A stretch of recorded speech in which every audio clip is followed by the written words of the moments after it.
Greetings and welcome to our series of weekly devotionals where we take a look at one of the lectionary readings and offer a few thoughts for reflection. This week we're looking at a passage in the first book of Kings, talking about the prophet Elijah. We've just celebrated Pentecost a few weeks ago here, and I remember seeing a spectacle. It was at the Cathedral of Hope in Dallas, Texas, a massive church. And they had these wires. The whole sanctuary was dark, and they had these wires running from the ceiling down to the altar, and these flames traveled along these cables.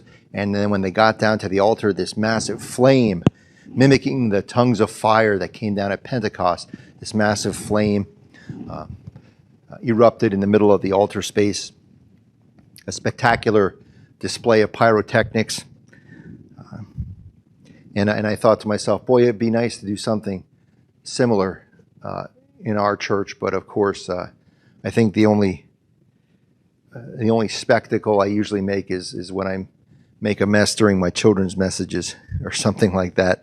My worship services tend not to skew toward the spectacular. I just sent one of my worship services over to a supply pastor who's filling in for me when I'm on vacation, and he emailed me back and he said, yeah, this is pretty simple. That's me. Simple-minded. But I don't feel so bad about that because of this passage in the book of Elijah. He said, "Go out and stand on the mountain before the Lord, for the Lord is about to pass by." Now there was a great wind, so strong that it was splitting mountains and breaking rocks in pieces before the Lord. But the Lord was not in the wind. And after the wind, an earthquake. But the Lord was not in the earthquake. And after the earthquake, a fire, but the Lord was not in the fire. After the fire, a sound of sheer silence. And that's where God was.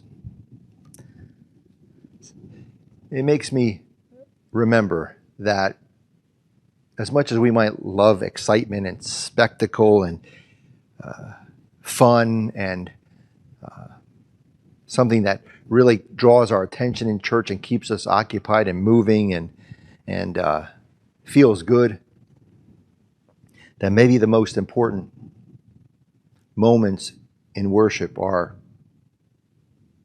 having a few moments of silence. Amen.